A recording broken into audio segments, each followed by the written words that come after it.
So one of the things that happens to me, like every year, I go through a funk where I either think I'm playing terribly or I'm not improving, or I sort of even get sick of guitar sometimes. Oh, I think I know where you're heading here.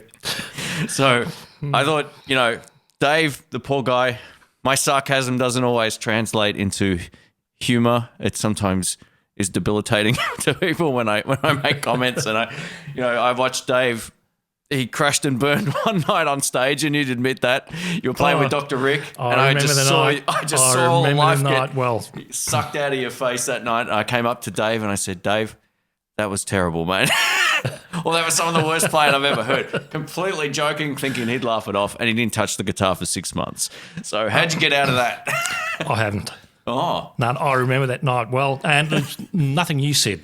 I'm a prick. Sorry, Dave. And it was a set with Rick. Yeah. I just had a shit night. Things just didn't work. What the brain was thinking and what the hands were doing were two totally different things. Mm-hmm. And things just did not come out where I wanted them. And I was really, really demoralised. Now, especially playing with players like Rick. Mm-hmm. So had it been you playing, would have been the same. Had it been Brian playing, would have been the same. But Rick just happened to be there, and I was just totally demoralised. No, I haven't recovered yet. Yeah, wow. I kind of really hadn't played that much. I mean, I don't play as much guitar as I did before. So it actually did have an impact on me. Yeah, the reason I brought this up, it wasn't to make fun of the situation. It was more like, what do you think caused the initial sort of I kind of try to laugh off my mistakes. If I don't, I do exactly the same thing. I'm like, I'm so crap. What am I even doing with a guitar? But now I've learnt just to laugh it off, and some weeks are better than others. Was it like what happened at that moment other than my comment? But he knows I was joking. No, I know you're joking. I mean, I said myself that I was most unhappy with that evening. Probably hadn't been playing that much, and it was just one of those nights. Yep. I mean, when you're playing live, that's the beauty about playing live. Each event is an independent event, and just because you might have played great one night, next night could be total crap, and it just happened to be one of those crap nights. I mean, crap nights you don't usually come along when there's a crap night. I'll just switch into playing mechanically. If you've got to play mechanically, that's why you've got to be comfortable with. Yeah, no, I totally agree. What the beast looks like. Yeah. But it wasn't even that. It was just a crap night. And I'm still trying to get over it. I mean, look, every now and then you pick it up and you think, geez, you feel so good. You really, really like what's coming out. Every now and then you pick it up and you think, oh, why do I even bother? Yeah. No, I feel exactly the same about my playing as well. There's times where I just feel flat or uninspired, or I'm lucky in a way now. I've got just enough stuff that even if I'm going through the motions, it still sounds okay. But there's times where I'm really on it. Like a few weeks back, I was playing my Les Paul. I hadn't played it for ages, and I was like, I'm playing really well. The following week when Brian was there, it gets in your head sometimes too. And this is what I wanted to chat about as well. Like sometimes when you're playing with people that are, sort of on that next level, like Brian or Rick or, some of these other guys. Another friend of mine said, shut it off. When he plays, enjoy it, but don't try to out Brian, right? That's the term. You can't do it. Yeah. Everyone tries, but everyone fails. There's some guys that just play really well, and it's funny because sometimes Brian will turn around and go, man, I loved that. It was the exact opposite of what I just played. I was doing all this stupid stuff. Didn't go, it might have been great to us, but he's like, it didn't really say anything. I like that more simple approach. I wish I could play more like that, which you can, but he doesn't need to. Yeah, I've sort of learned to shut that off, which is the counterproductive to the whole listen to what's going on around you. But sometimes for your own, mental state, and especially for me, when I do a gig and Brian's beside me and he's shredding, I have to laugh. I try to laugh at it because I know whatever I'm going to play next isn't going to sound like that. But everyone's got their own way of playing. You got your own style as well. I think what I'd like to see you do more is laugh off those times where you might hit, a bum things note. don't work, yeah. Yeah, you just got to laugh it off and go, you know what, I got my own style. That's why I said to you last week, turn up. I want to hear you play. Give it, just bring back the attitude to your playing, man. And it worked. You played great.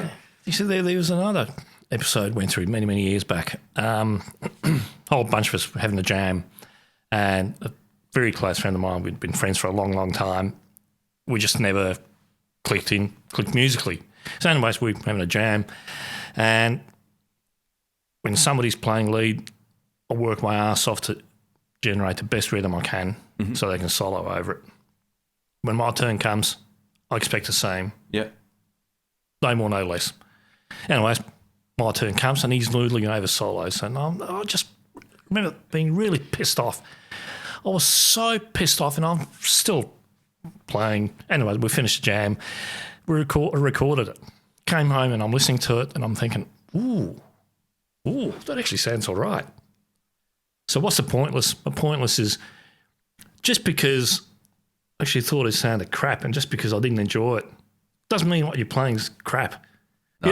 What I was actually playing actually sounded good. It was just not what I expected, which is different to the whole. Oh, totally. And to the other incident. Yeah, and you're absolutely right. This is why on the YouTube channel over the years, I always tell people, record yourself. If you go to a jam, bring a little recorder or something, because when I thought I was playing terrible, my drummer might have said, man, you were on it tonight. I was like, man, I felt like I couldn't play. I listened back, I'm like, this is actually pretty good. Yeah, no, it's exactly that sort of thing. What you think you want to generate, if that doesn't come out, you're not happy with it. Yeah. But what the audience is hearing is sounding really, really good. And that's it. And it's also any people that have the creative brain, whether it's an artist or a guitar player or a musician or whatever, it doesn't matter. They're always going to be self-critical. And I'm so self-critical as well. I've learnt to kind of laugh it off a little bit, or try to avoid thinking about your flaws as a guitar player, because I know I can't play fast. I'm not a fast player. I appreciate someone who can play quick, but I try not to let that bother me. I just go, you know what? Who cares? I'll just do my thing now. And that's the easiest way to sort of try to... Yeah, everyone's got something to offer, I think, musically, and that creative thing can get a bit... It can hurt people's development, I think, too. That I'm going to expand on that. That's self-criticism. Yeah.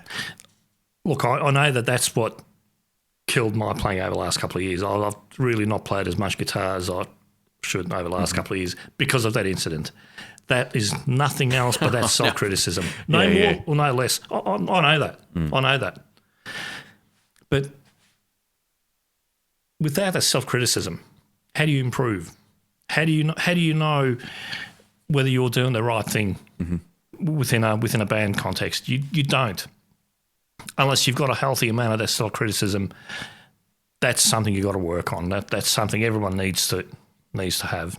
Yeah, absolutely. I think it's critical. And like I said, anyone who records a gig even on a phone or something you've got something you can then listen to, the day after or a week later or whatever. I always think the worst thing to do, and I'm guilty of this all the time, if I've recorded a gig, I listen back to it almost instantly. Yes, I shouldn't do that. You need a couple of days to forget about it, and then you listen to it with fresh ears, because you'll notice everything that you felt when you played live at that particular moment. If there was something that was good or wasn't, you're looking for things. And recording though is the biggest. Yeah, you're right. To improve, you need to be self-critical, but there's also a point where you still got to enjoy it. So I think people have to be aware of that. I know a lot of the subscribers on the channel are, beginners or intermediate players as well. There's some obviously great players that watch the channel too, but I asked a lot of people about how to get out of a funk, musically, and it's like, listen to the stuff that that inspired you to play is a good thing as well. What are your thoughts on that? Like, what do you feel like would be the best thing for someone to get out of a funk? Because you are playing guitar again, so I thought it was a good time to ask. You were asking the wrong person, because I haven't recovered from that yet. Get back on the horse. Yeah. Get back on the horse. Noodle by yourself. Have a listen to your own playing, because if you get in that rut, there's still the same player inside you that was there the week before and the year before and a decade before. So that hasn't gone. So there's something that's blocking that. Noodle and then just force yourself to play. Yeah. And I've got to practice what I preach. But yeah, look, preferably, I guess, playing situations that aren't going to tend to generate negative results. Yeah. So if you can play in situations where chances of a better result are good, kind of go for that. Yeah, absolutely. Just until you kind of get back into it. Yeah. Well, you run the jam, so you can have your shot at the best sets of the night. So yeah, but the problem with that is when you're running the jam, your first priority is to kind of mix and match, and if something's got to miss out, you kind of see that was sarcasm, but Dave, see, he takes it as. You're the king of sarcasm too. You've got me. I think he stirred me up for like 3 months until he admitted that it wasn't my comment that did it to him. So for me, like getting out of a rut, what I like to try to do is I go back to all the albums I learnt a lot of licks from, like from the Cradle, Eric Clapton. I listen to some Robert Cray stuff. I go back and listen to some BB King or whatever, and start simple and try to feel what got me back into it. And all of a sudden, I'm enjoying playing again. It's as simple as that for me. I don't necessarily always need to find something new to inspire me or just be around quality players. That always helps too. Because I know if I'm playing with someone like Brian or Rick, who are technically great and they know a lot of stuff, I have to think to myself, all right, I might not know a lot of those things, so I'm going to play the way that works best for me with the song and not try to